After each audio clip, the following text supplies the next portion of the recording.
Mesdames, Messieurs, bonsoir. Voici les titres du journal. Le drapeau tricolore vert, jaune et rouge est l'emblème. Chaque Béninois a le devoir de le respecter, mais ce respect pour le drapeau national est en perte de valeur.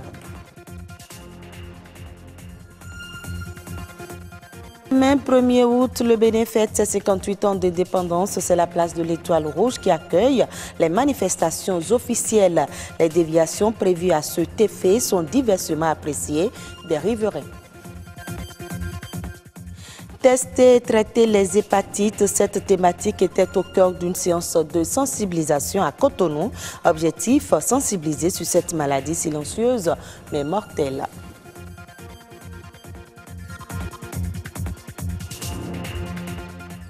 Demain, 1er août, le Bénin célèbre le 58e anniversaire de son accession à la souveraineté internationale. 58 ans d'indépendance pour ce pays au drapeau vert, jaune et rouge. Un drapeau qui perd de plus en plus en respect. Le système éducatif serait mis en cause. Les détails dans ce reportage de Yasmine Damata et Rodrigue Babagbeto. C'est une pièce d'étoffe qu'on attache à une espèce de lance de manière qu'elle puisse se déployer et flotter au vent. Le drapeau, bien au-delà d'un indicateur de point de ralliement, sert aussi à distinguer une nation. Le Bénin a depuis 1990 décidé d'opter pour son drapeau tricolore de 1960, le vert jaune rouge. Notre drapeau, le drapeau national, c'est vert jaune rouge. Le vert, c'est l'espoir. Le rouge symbolise le courage que nos ancêtres ont déployé, ont utilisé pour défendre les limites de notre territoire national. Et ensuite, nous avons le jaune qui reprend l'espoir, l'espérance d'un pays riche. Celui qui se trouve en face du drapeau national doit se dire « Je suis devant un symbole de courage ». C'est-à-dire nos anciens qui se sont battus pour que nous puissions avoir nos territoires. Cependant, cette idée semble de plus en plus désuète dans l'esprit des Béninois. Respecter son drapeau national est aujourd'hui la chose la moins partagée. Avant, par exemple, quand on est en train de monter le drapeau quelque part, ou bien en train de descendre le drapeau quelque part, que tu passes, on s'arrête. On attend au moins pour 5-10 minutes avant de partir. Mais aujourd'hui, on s'en fout. C'est quoi pour toi le drapeau? Je sais pas. Je sais pas. Tu connais au moins les couleurs du drapeau national du Bénin? Oui, rouge, jaune et vert. Pour toi, déjà quand le drapeau national, on met c'est sur une main en haut et qu'il y a le militaire qui doit monter, quand tu vois, quel doit être ton comportement? Sérieux? Sérieux? Je sais pas. Une situation qui suscite une question. Qu'est-ce qui peut bien expliquer cette perte du respect pour le flambeau national? C'est toujours les dirigeants. Dans ce pays, il y a toujours un perpétuel recommencement. Quand un gouvernement arrive et commence, et que l'autre arrive, tout ce que l'autre a fait est mauvais. Nous devons imputer cette responsabilité-là d'abord à nous-mêmes. Parce qu'il faut assurer la relève. La relève ne peut être assurée que par les anciens. La responsabilité serait bien tout autre, résidant dans la quasi-inexistence des mâts dans certains établissements privés. Dans certaines écoles privées de la place, le salut au drapeau n'est pas observé. C'est enseigné de façon théorique, mais la pratique n'est pas observée pour défaut du mât. Pour les événements nationaux, le drapeau est mis en avant avec fierté. Cependant, la culture d'une nouvelle conscience sur sa valeur s'impose. La place de l'Étoile Rouge accueille une nouvelle fois les manifestations entrant dans le cadre de la célébration de la fête de l'indépendance. Dans les maisons ou immeubles immédiats où se mènent des activités économiques, comment vit-on ces périodes de préparatifs et de célébration du 1er août? Élément de réponse avec Mathieu Sokenou et Arnaud Adadia. Encore une fête de l'indépendance à la place de l'Étoile Rouge cette année. Dans ces quelques jours, comment se portent les petites activités dans les installations et boutiques environnantes? Ça agit totalement sur la vente. Et quand on bat comme ça, Moi, selon moi, je trouve que ce n'est pas du tout bon. Si on peut trouver un moyen, Barré serait proche de vous. Là où ils travaillent, ça serait mieux pour nous, les commerçants. Parce que si le pays va développer aussi, ça dépend aussi des commerçants. Circuler en ce moment-là devient un calvaire. Et surtout nous qui sommes à Calavi et qui tout le temps devront affronter le trajet Calavi-Cotonou, ville, ça pèse beaucoup. Et quelquefois, c'est avec beaucoup de pincement au cœur qu'on traverse la ville. Ça nous dérange un peu parce qu'à partir du soir maintenant, les gens titent l'autre côté là-bas pour venir pour manger ici et ne pourra plus passer pour venir manger. Donc on reste jusqu'à 1h du matin. Après ça, il n'y a plus de clients. Donc ça nous dérange parce qu'on ne vend plus. Toutes les voies sont fermées. Il n'y a pas non plus de vente.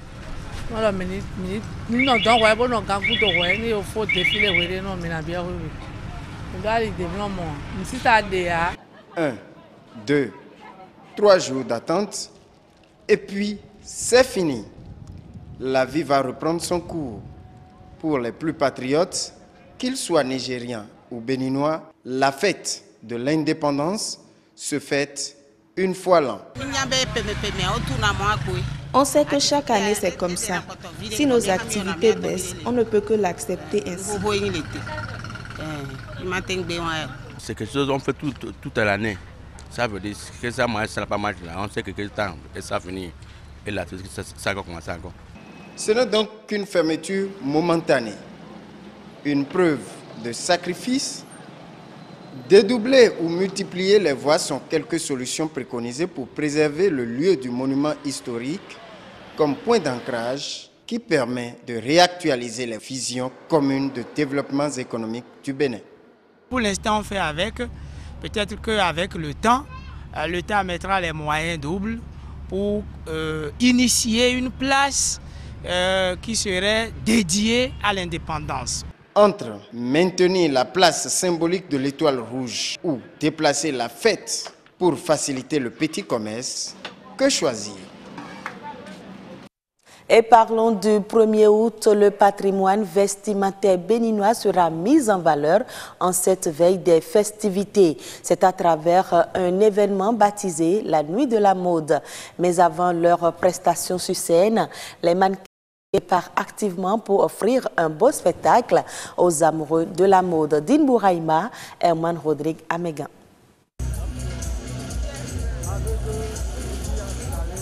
Au son d'un instrumental, rime des pas et des claquements de chaussures à haut talent. Allure longiligne et regard imposant, ces mannequins revisitent sur scène ce qu'ils savent faire le mieux, défiler. La nuit de la mode est si proche et l'heure est donc aux derniers ajustements. Plus d'une quarantaine de mannequins béninois et étrangers vont fouler cette scène et révéler au public une variété de créations stylistiques.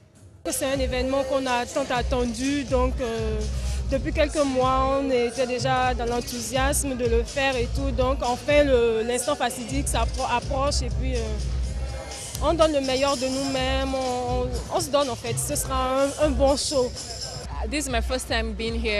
C'est pour la première fois que je vais défiler au Bénin.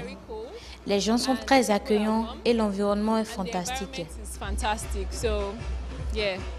Contents et impatients, les 24 créateurs de mode présents sur l'événement le sont également.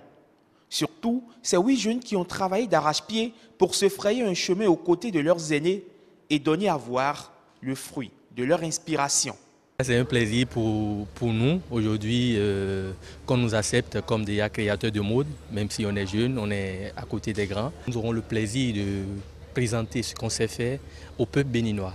Et là, je prévois faire une robe de soirée, une tenue de gala pour émerveiller les dames de la salle. J'ai fait une collection qui rappelle un peu la culture béninoise. Donc j'ai travaillé avec les images, les dessins et les emblèmes des rois d'Abomey. Donc je suis allée un peu dans ce thème. Il y a 2 thèmes pour le défilé.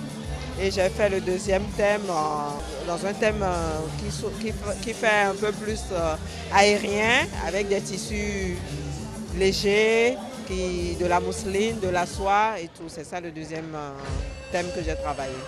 Lumière, scène, coulisses, toute la logistique est en train d'être peaufinée. Aucune place ne sera laissée au rafistolage. De cette étincelle de la bonne préparation, jaillira peut-être ce soir la lumière de la réussite. Autre élément dans ce journal, tester et traiter les hépatites. C'est sous ce thème que les autorités en charge de la santé au Bénin et des partenaires techniques se sont penchés samedi dernier dans l'enceinte du stade général Mathieu Kérékou. L'objectif de cette séance est d'amener chacun à connaître son statut et à se faire vacciner. C'est un reportage de Petroni Lokoso, Axel Dancy, présenté par Jennifer Sachivi. Les hépatites viennent en effet rallonger la liste des menaces de l'humanité qui nous enlisent dans l'envieillissement et compromettent dangereusement notre développement. Des propos qui témoignent de la gravité de cette maladie. L'hépatite, bien que mortelle, est ignorée par 95% de la population béninoise. Sous deux formes, l'hépatite B et C tue à petit feu. Les chiffres en disent long. Les hépatites chroniques B et C sont mondialement répandues, affectant 328 millions de personnes, dont 257 millions pour l'hépatite B et 71 millions pour l'hépatite C, selon l'Organisation mondiale de la santé, OMS. Au Bénin, les prévalences des hépatites B et C, selon l'enquête nationale commanditée par le ministère de la Santé et qui a été réalisée en 2013, ont donné des prévalences de 9,9% pour l'hépatite B et 4,12% pour l'hépatite C, situant notre pays dans les régions d'endémie élevée pour les deux maladies. Les virus de l'hépatite sont principalement causés par les substances toxiques et peuvent entraîner d'autres maladies. L'hépatite B et l'hépatite C sont la première cause de cancer du foie dans le monde. En Afrique, au sud du Sahara et au Bénin, le cancer du foie est la seconde cause de décès par cancer chez l'homme et la troisième cause de décès par cancer chez la femme. La bonne nouvelle ici, pour lutter contre cette bombe silencieuse, est la prise en charge gratuite des porteurs de ce virus. Une initiative des autorités en charge de la santé au Bénin et des partenaires techniques. Hors du Bénin, la CEMAC, la communauté économique et monétaire de l'Afrique centrale, est à la recherche de 130 milliards de francs CFA pour relancer l'élevage et l'agriculture. Une table ronde des donateurs devrait permettre de financer le développement de l'agriculture et de l'élevage en zone CEMAC. Le sujet était au cœur d'une séance de travail tenue par le président de la commission de la CEMAC avec le secrétaire exécutif de la commission économique du bétail, de la viande et des ressources halieutiques. Les financements prévus pour l'organisation de la table ronde sont disponibles. La dernière étape consiste en la signature d'un protocole d'accord. Les différentes parties impliquées vont se retrouver à Malabo au début du mois d'août prochain. Au Maroc, le roi Mohamed VI déplore l'inefficacité du système social marocain, notamment en matière d'éducation et de santé. C'était lors de son traditionnel discours du trône. Il a reconnu que la réussite économique du pays a laissé en rade les plus démunis, une situation qui a creusé les inégalités. Le roi Mohamed VI a dénoncé des programmes de soutien et de protection sociale qui empiètent les uns sur les autres et qui pêchent par manque de cohérence et ne parviennent pas à cibler les catégories effectivement éligibles. Mohamed VI demande alors au gouvernement de revoir son modèle social qui creuse dangereusement les inégalités. Et c'est la fin de ce journal. Bonne fête de l'indépendance par anticipation à tous les Béninois.